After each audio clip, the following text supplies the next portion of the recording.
Peace, everybody. This is Abdullah Powell here, and I'm sharing with you a conversation/interview that I recently had with DJ Apryl Reign.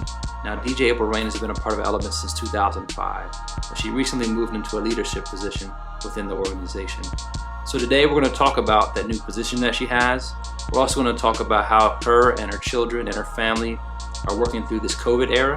We're also going to talk about how she's been able to stay connected to her craft of DJing despite being more busy in her adult life. And then lastly, we'll talk about her pursuits for higher education. So check it out. Peace. I'm here this evening with a special guest. My name is Abdullah Powell, and I'm here with Mrs. Apryl Carr, also known as DJ Apryl Reign. Yes. And this is just an interview, a conversation with Miss Apryl. And yeah, so we'll get right into it. We're here at Elementz and got new equipment, and we're going to be using it to just tell stories. And I particularly am interested in interviewing interesting people from our center, alumni, staff, OGs, even OG board members. I'm hoping to do stuff like that. So this is kind of my first interview, and you're coming into a new position. Yeah. I thought it would be appropriate to have you be the first person I interview. Okay. So Cool. welcome. Thank you. So my first kind of question to kind of get things rolling is, we're in this COVID era, and you and I, are both raising children. Yeah. You've known my children since they were born, and Yeah, I know that's yours true, yeah. as well. Yeah. So, what's it been like for you guys, during this COVID era? It has been challenging, of course, to say the least, but then there's been some blessings, The blessing is your family and your wife being able to watch the girls and allow them to have that bubble, and social interaction with youth their own age, and younger. And they always enjoy going. They want to be over there every day, spend the night, all that good stuff. And unfortunately, we can't, to that extent. But still, that's been the highlight. Of course, the lows is not being able to, go over to grandparents. I'm not being able to, do all the things we used to. And they always ask, how come we can't do this? And they say, I know, because of COVID, and it's such a source of, disappointment for everyone in school. Both of them, they hate school. They hate the online thing. They just don't look forward to it at all. They call it. They don't call it school. They call it conference calls. We don't like these conference calls, and Yeah. and that part is sad. So I'm looking forward to the blended learning. I was talking with a friend of mine that's also a teacher, and she was saying they were getting the letters all the time about someone's positive, we have to quarantine. But I didn't get, at their school, I didn't get any letters about, them having to quarantine and stuff like that. It seemed like they were pretty safe. And I think amongst the littles, it seems like they're following the rules, I guess, a little bit more than the high schools and stuff like that. So, in the plus, since they're starting to vaccinate the teachers on Thursday, I feel a little bit more safer. Unfortunately, one of the teachers Ariel's teacher, had COVID, before, and okay. So, what I'm saying? So, and the principal, he had it, what I'm saying? So the people have had it, but, it's been pretty safe. So I feel good. I don't feel too stressed about it. And the girls, I'm sure they're looking forward to it. So it's been challenging. Some of my family members had it, what I'm saying? And, thankfully they didn't have to go to the hospital or anything like that. It was pretty, some mild cases, but we just have to be extra cautious, so. Any, what are some of the things, I know it's been challenging. It's, from hearing everything you mentioned with school and visiting relatives. You know, what are are there any things that have been like good things that have happened that you've seen, you know, with the girls, with your twins, or just in your home, you know, like that have been a result of COVID. You know, no, it's been definitely challenging for sure. Yeah, it has been. You know, of course we spend time together, but I've been trying to make more of a time just to put stuff down, because, you know, I'm also in school and stuff like that myself, so it's so easy for me to get busy and too busy. Just making time to get and play Minecraft with them, or Roblox, or, you know, different things like that, where when they ask, and instead of saying, why don't you guys just go play, trying to make use of that time to, you know, that we're together, you know.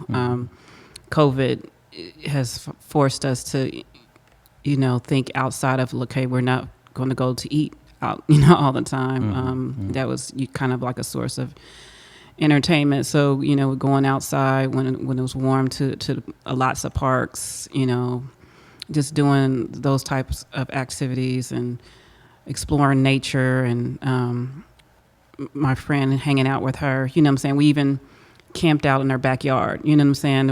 I'm not 100% confident, but I'm pretty confident we probably would have done that if COVID. So we just, you know, thinking outside the box. And I think that's the creative part has came out, you know what I'm saying, as, you know, as a result of, you know, COVID, the pandemic. So that's a good thing. The creative parent. Right, exactly. I feel like that's I actually thought of that as a book title. I mean, I'm sure I wouldn't be surprised if someone doesn't already have that as a book title. But I think parenting requires creativity a lot from us, especially during COVID. Yeah. I think in general it's a creative job. It is. Yeah, it is. But during COVID, it's like even more so. Got to be more creative. Well, cool. I thought that was just a good question to get. Sure. You know, the ice broken. And we could probably go on and talk about family for a long time. Sure. Yeah. But you know, I thought, since you're coming into this new role of director of programming and evaluation, I thought for those that aren't acquainted with like your journey to getting involved with Elementz, I thought it'd be cool to go back and talk about how you first discovered Elementz, because you've been around before, you know, I got into volunteering and eventually becoming a director. So, you know, maybe talk about, you know, how you first discovered the center. You know, I forget what year it was. It was definitely before Elementz even opened. I was asked to be on a panel, a hip hop panel at Miami University, Women in Hip Hop, or something like that. Because then when I say it was Women in Hip Hop, but Gavin was on the panel, so it can't be. It can't be that. Something having to do with hip hop and contributing to the discussion. And Gavin was there, and he brought up this idea, you know, about, you know, the community involvement and stuff like that.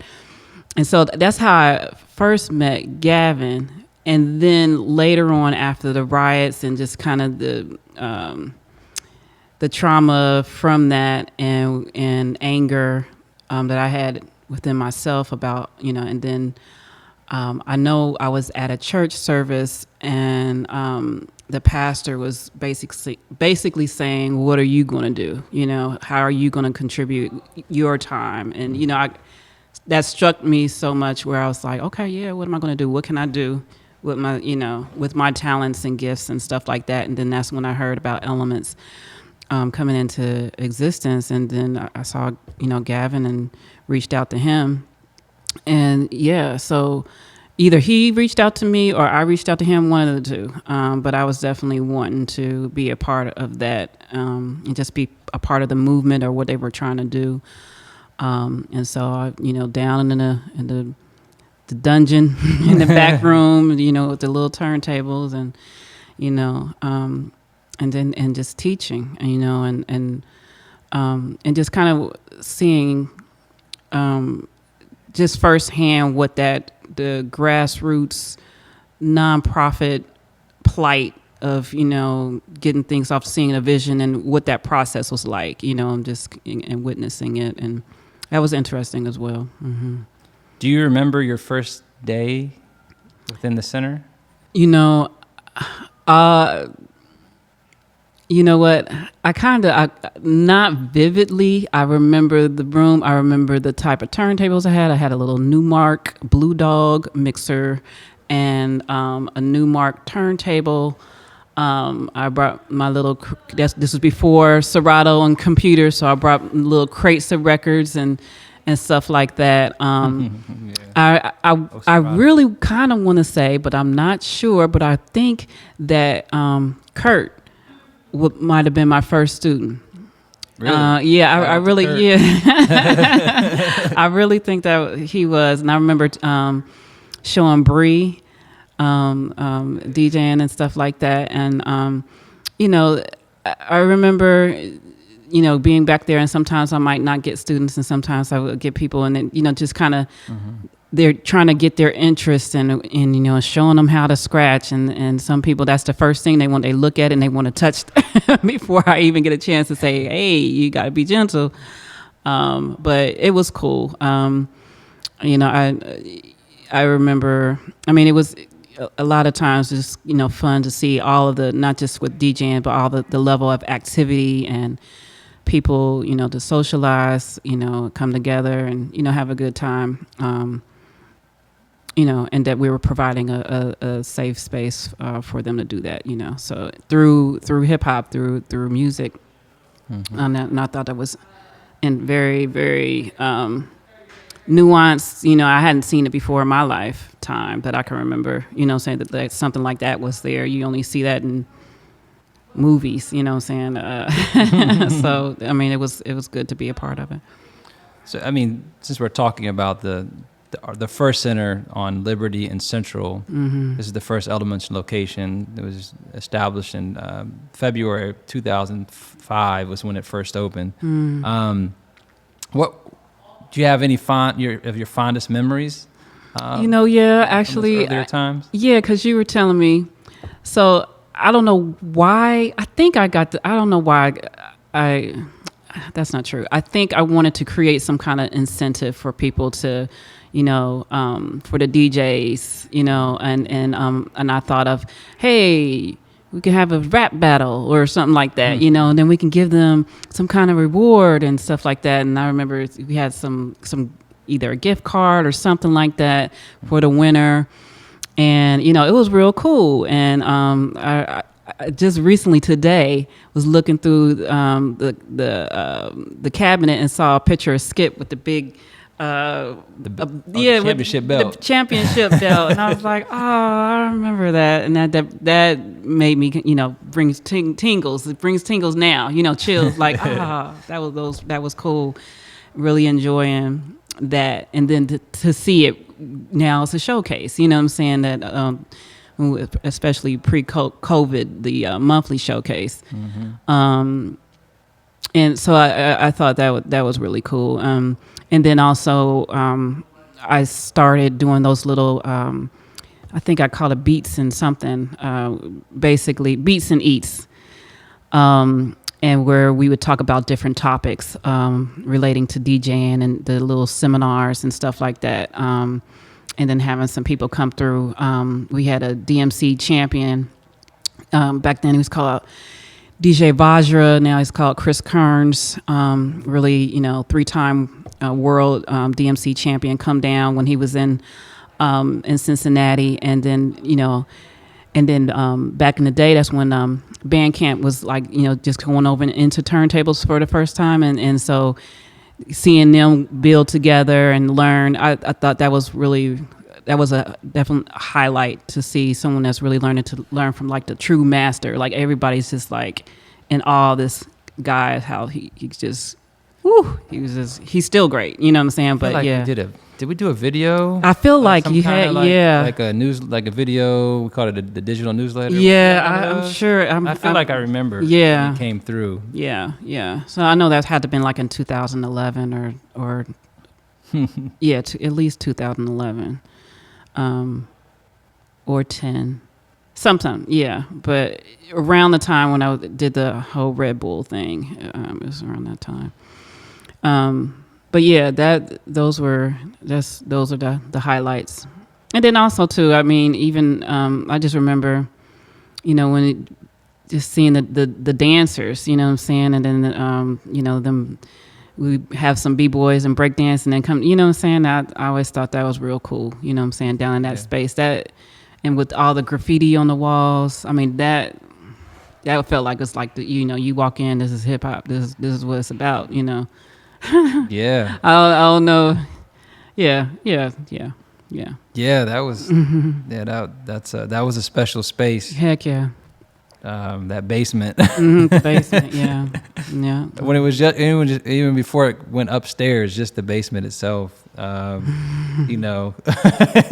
out to Gam he's behind the camera, laughing because yeah, man, just the basement itself, just the years, just really the first was just a year.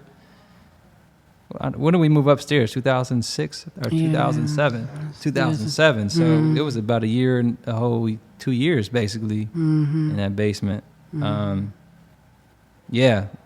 So that's a whole. I mean, Lord willing, we'll have some alumni come in and talk about the basement days. Try to get a podcast with a bunch of folks around the table talking about those good times and difficult times we got through. Sure. Well, cool. How about DJing? Talk about. You've done articles, you've done interviews where you've talked about like your start with DJing. I always think it's good to just kind of refresh folks on just your history with the art form of DJing and like how you got into that and how long you've been doing that. Yeah, I when I reflect on it, it's just interesting to see where I was thinking and where I am now. And even though it's not what I looked like when I started out, it is still kind of within that vein. So I originally wanted to be a producer, right? And all of my favorite producers were DJs. So like DJ Premier, Pete Rock, you know what I'm saying? And so I was like, oh, okay. So I need to be this DJ route. Now, however, before I got to the producer part, I, of course, this is in the 80s, I would see the DJs on the TV scratching. And so me and my brother, we wanted to scratch. And so we took our little Jiminy Cricket kids record and we was scratching on the turntable. Of course, it wasn't designed to do that. And we broke it and got in trouble. But at the same time, I wanted to scratch, you know what I'm saying? Or when Eric B and Rakim came out and then it paid in full and then at the end Eric B is scratching. Not Eric. Yeah. Eric B is scratching and I'm always doing that scratch. And then my first birthday party, I had a DJ come. And I was just watching the DJ. I've never seen it in person. And so it was there, you know what I'm saying? So when I get to Central State, where I went to school and graduated, I was like, okay, I'm gonna watch the DJs, and I want to learn, and during that same time is when I also got connected with a producer that had his studio and was also observing him, and he had the ASR 10. And so I feel, okay, now I need to get the ASR 10. So this is just like a time of me just going into debt, because I don't have money to get these, turntables and all this stuff. As soon, and you know how it is, credit card predators always up at college campuses getting you to sign up, and I got my first credit card. Yeah.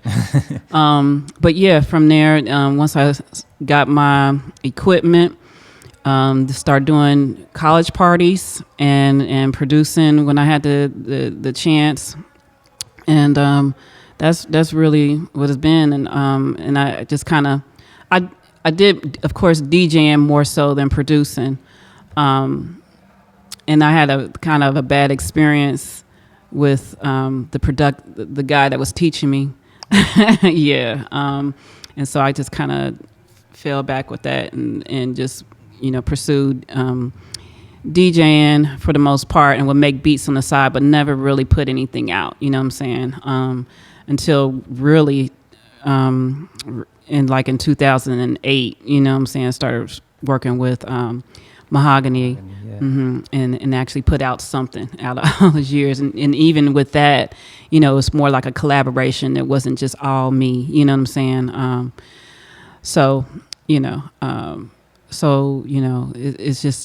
It's just been DJing and teaching, and then, full-time job and just making it work. Mm-hmm. Full-time job and going to school. And going to school, yeah. Which is really, the question I had next is, like, how do you now in juggling all these things you mentioned, parent, you're also very involved in your church as well. Yeah. Or I don't know how involved you are, Sure, but I know sure. you're involved. Yeah.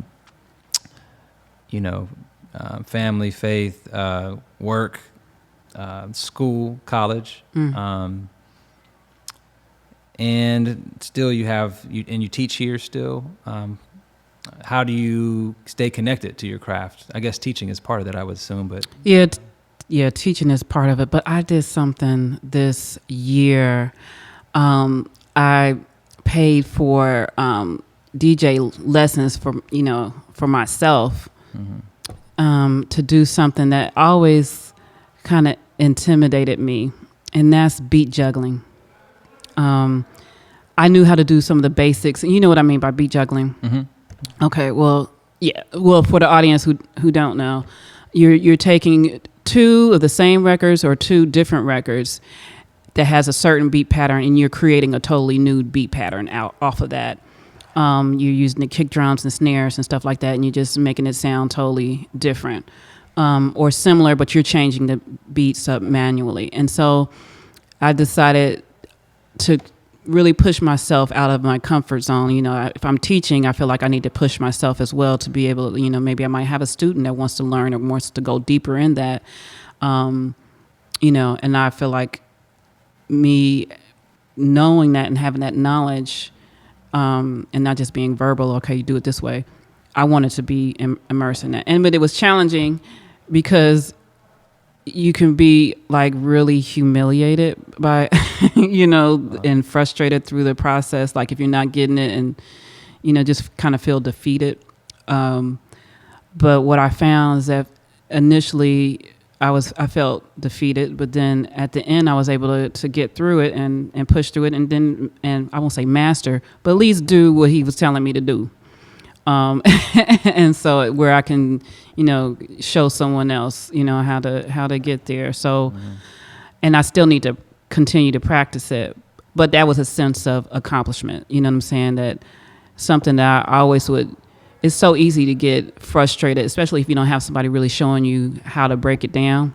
yeah. For me, usually DJs will do it and then, kind of won't really show you or don't know how to really break it down the way you need it to be Make it easier. broken down. Yeah. So that's really what's been helping me. And then now it's kind of taking it upon myself to teach myself new things, get myself out of the box, and that helps engage me and energize me to help students. So continuing to learn. Exactly. Yeah.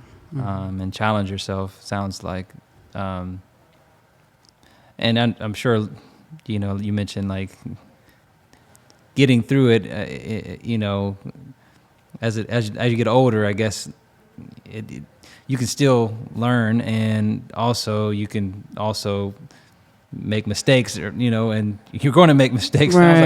Sounds like sounds like this is an area that you feel like you got some ways to go. Yeah. And you have to be humble still, and yeah, exactly. and keep and not like just some students are, in whatever they're learning, they can get frustrated, with not being able to be somewhere where they're not at yet. So I guess, as you get older, you still got to be humble. Exactly. That's exactly the lesson. I mean, I knew that I had to grow, you know what I'm saying? But it's one thing to be like, okay, keep trying, do well. Or when you might hear somebody, it's like, no, that's not it. No. I was like, oh. That's how it was? That's how I felt. Oh. That's how it was that day. It was like, oh. And the thing it was, I mean, it's cool because I think it was good for me. But I did this lesson here at the center. So so Alex was over there, and I got him on the screen speaker, and then Alex is just listening to me as I'm messing up and hearing the guy say no. So it's like I'm like doubly embarrassed because it's not just me in the room; it's somebody else. Yeah. It was like the worst. But it motivated me like, I'm going to get this. And then when I'm going to show him next time, I'm going to master it. And I did. What I'm saying? Yeah. So it was like motivation, like, you're not going to humiliate me in front of my friends. You know what I'm saying? So, yeah. That's what's up. But it was good. Yeah. It was a good I don't know if I've seen you teach your students that way yet. No, yeah. Come to Apryl Reign's class on Tuesdays, you're going to get that, really direct criticism when you're not doing something right. Right. But yeah, that's what's up. I feel like I need to take some classes in different aspects of production or something to grow up. That's good advice. Mm-hmm. How about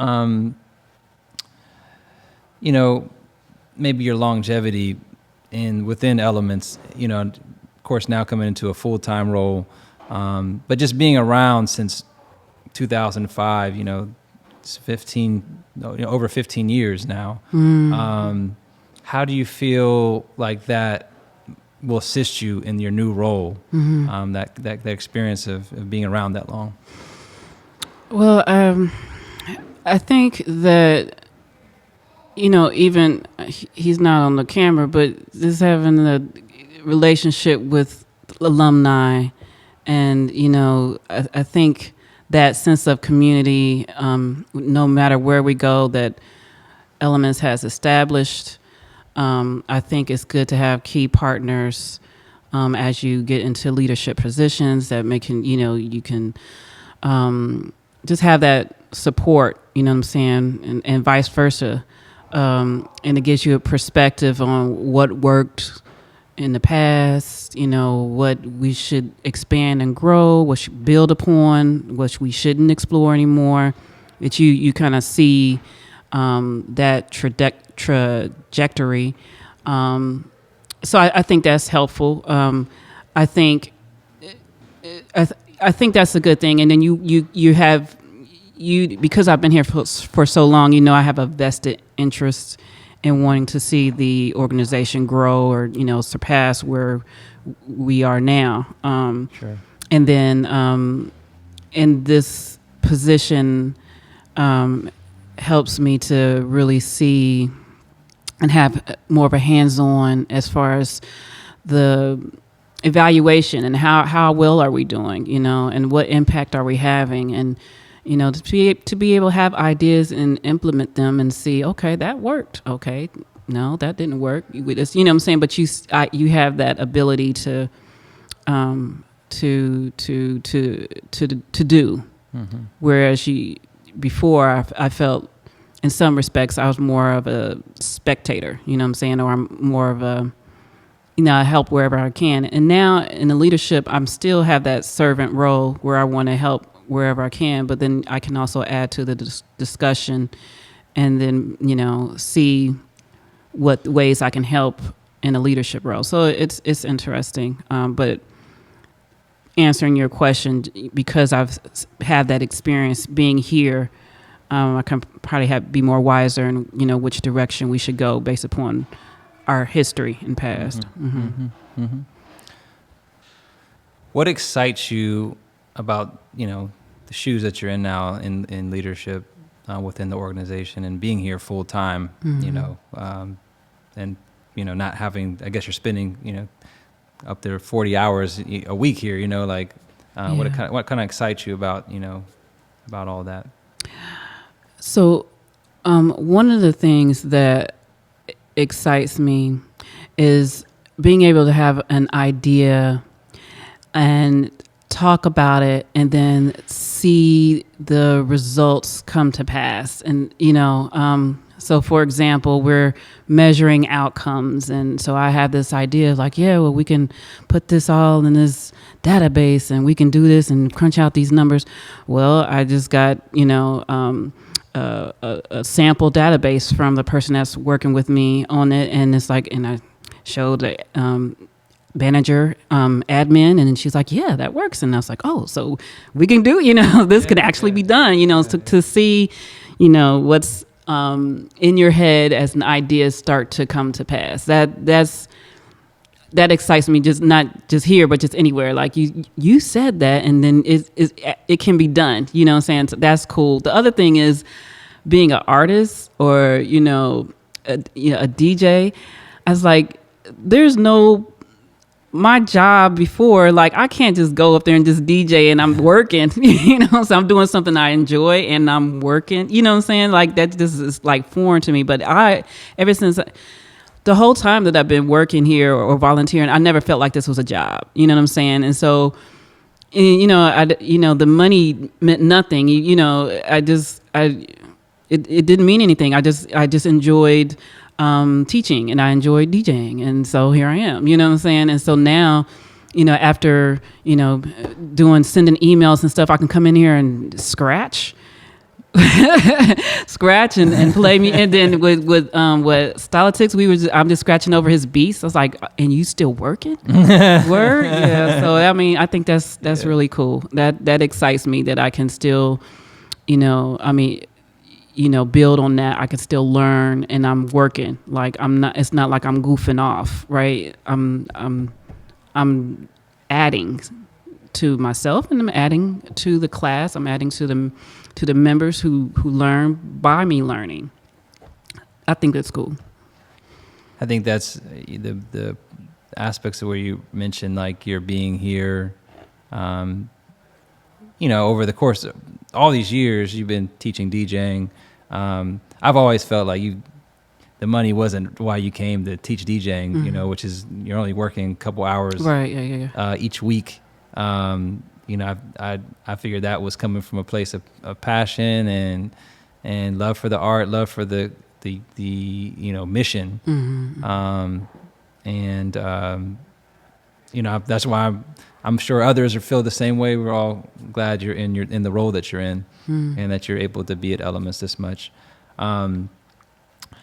What are any worries or concerns or even fears that you have in moving into a new role? I feel like this is a question I would probably ask anybody moving into a leadership role.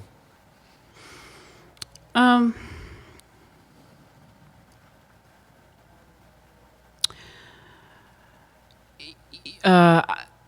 want to make sure that I'm doing the best that I, can to serve the organization.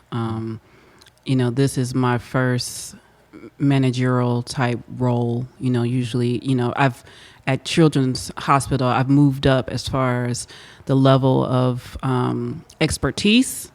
So you start out as a 1 and you can go as high as a 5. I went as high as a 4, you know what I'm saying? Mm-hmm. So I was moving up that ladder, but I didn't have people that reported to me or anything like that, you know what I'm saying? So being able to manage that space of what that looks like, you know what I'm saying? Or, if there's any kind of politics of how do you handle this or that, and, respect levels, different stuff like that. That part, I'm, just kind of trusting that, God's got my back and I'll be okay. You know what I'm saying? I'm not, that doesn't keep me up at night, you know what I'm saying? Mm-hmm. But I know that I haven't been, this is all new to me, director, and part of it, I try not to, I don't know if this is the right approach or not, but I really don't go around saying I'm this, I'm that. You know what I'm saying? I still introduce myself as a DJ instructor. You know what I'm saying? Even though I know I'm doing a little bit more than that. Well, a lot more. But, but that's just being able to, figure out that space of leadership and, what space to operate in, but still keep a level of professionalism and I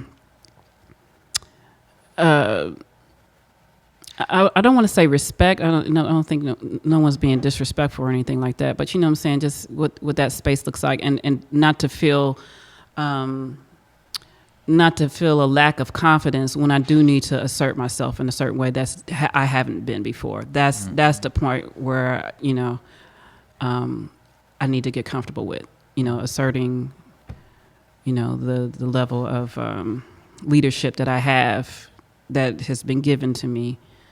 And then having people understand that it's okay for me to do that. That's where it is. Mm-hmm. Yeah.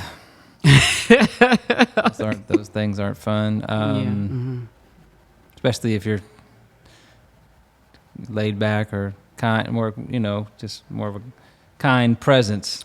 Patient. Not a super assertive presence, but that's I could definitely relate to those concerns. Yeah. Well, thank you for sharing comments on that. Maybe talk about your pursuits for your master's degree and your studies, and your future plans once you finish your studies. Yeah. So, just background, me going to school was not to become the director of programming, but what I'm finding is a lot of the things I'm learning can be applicable to what I'm doing now. So I, worked at Children's doing research for 17 years, but I had an experience where, my daughter was having some behavioral stuff going on and maybe some intention stuff.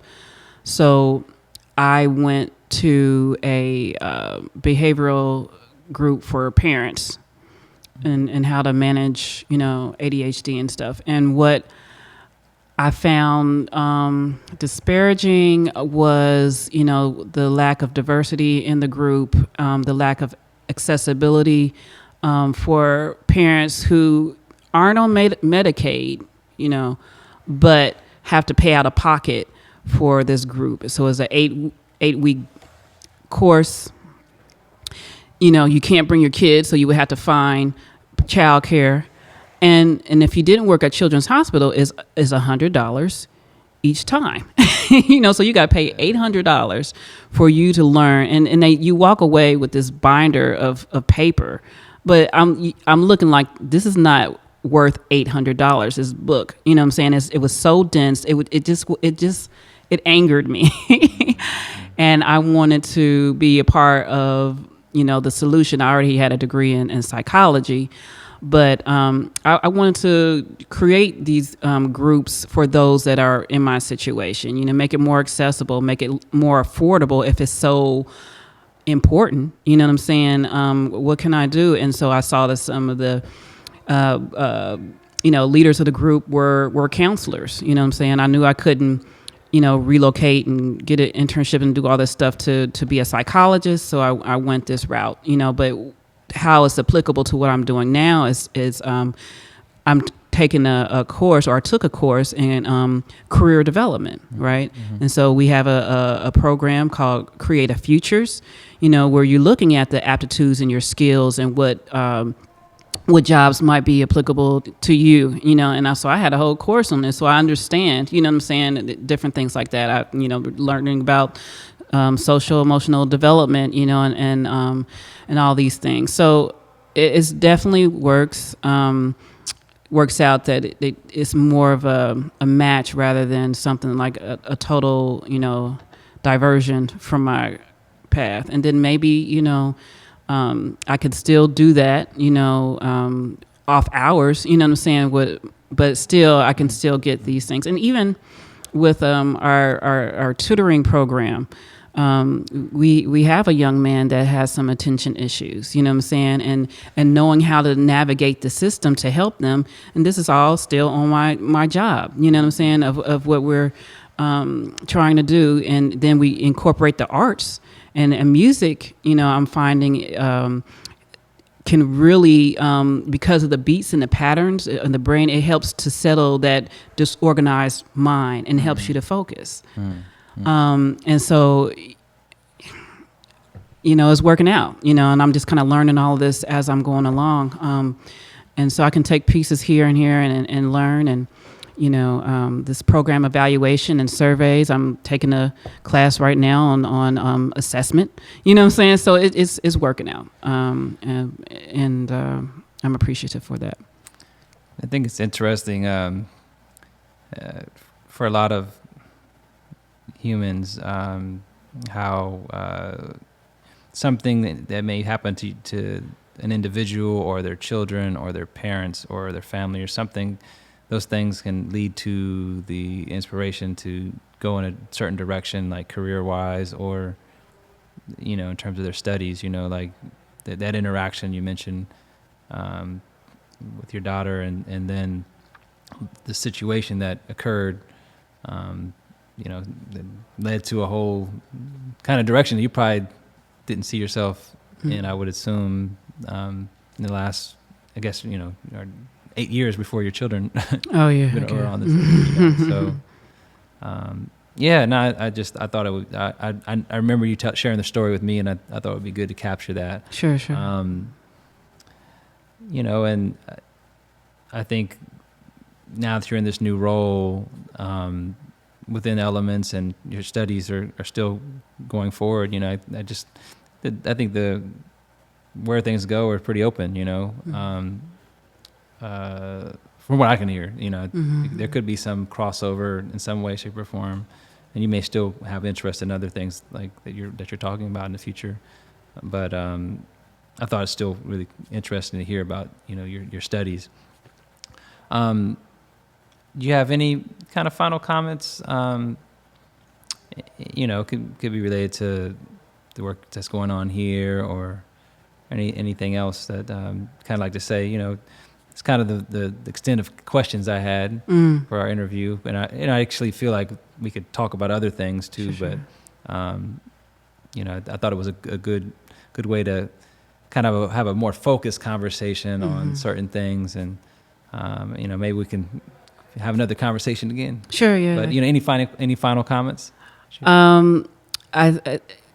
I am always welcome to guidance and mentorship and, you know, wisdom, imparting words from people, you know, so definitely I'm keeping an open mind, and so if I, you know, send you an email or something like that, you know, I might lean on you, because, you know, I think it's always good to get as much information that you can before you make a decision. Not get stuck there in the thinking, but, you know, hear both sides and be led to go in that direction that you see fit. So I see a lot of good things happening here at Elementz. We have some new leadership coming in, and I'm excited about that. And really, really happy to be working with the team that I'm working with. Everybody's so creative and talented, and it's just like a family. So I'm thankful and honored that I have this opportunity, and I'm just looking forward to how far we can grow it, because we're on that way. Mm-hmm. Awesome. Yeah, I am excited as well for whatever, if you want to call it tenure or whatever you call it, your time in this role, and seeing how, you know, still playing a role myself within what's going on here at the center, within Elementz, and supporting everybody. And if I have some good or bad experiences that I can share, you know, from being around and spend a lot of hours here myself, I definitely am going to I'm planning to share those experiences and help out. But I'm really looking forward to hopefully having more conversations with more of our team, more of the people that have been a part of building this organization, faces and folks that are not seen as much anymore, that are still in our city or still close by that we can reconnect with and just try to hear their voices and see how they're doing. It's what's crazy about the center is I feel like we're like teachers at the end of the day, because I was talking to my wife about it, about how I just run into people that I met from Elementz almost everywhere. It's like you can't get away. Right. I was at getting my oil changed, and a sister was, working in the middle. She's like, aren't you from Elementz? I used to record down there back in the day. I'm like, oh wow. And then I ran into somebody where I forgot where I was at, but it was like everywhere I was. Oh, I was on my anniversary. Oh, were you? Eating dinner. Oh no, with my wife. And at the end, a brother came by and sat down with me. It's like, hey, what's up, man? He was working in the back. I guess he might have seen me sitting there the whole time. But he used to go by the name Black. I'm sure Gam, you remember Black. He used to be with D Butter all the time. Black and D Butter and all them. He as he was walking, he was like, hey, peace, Abdullah. I'm sure you have similar situations in stores or wherever you go. And I'm not from Cincinnati. Right. I think Elementz has been my community. It's been my, I went to school. Of course, I have my UC people that I know, but really, that's like little compared to the Elementz community. Right. What I'm saying? We all know. So, I just really appreciate you. Yeah. Appreciate, relationship we've had over the years, and, looking forward to continue that relationship and definitely plug the DJ class. Make sure y'all check that out on Tuesdays and Saturdays now. Yeah. It's been, yesterday we had an amazing time just scratching and beat juggling, all that different stuff, and just really impromptu, but just really great time of stretching our abilities and talent. So please come down. Tuesdays and Saturdays. Tuesdays from 6 to 7 is the youth, 7 to 8 is adults, and then on Saturday is from 10 to 11:30 for the youth, and then from 12 to 1:30 is for adults. And so we'll get you together. It's good fun. Awesome. All right, well, thanks again, Apryl, and peace to anybody that's watched this. Definitely want to say shout out to Gam, who's also been helpful with recording and shooting this. And we'll see you guys next time, Lord willing. All right.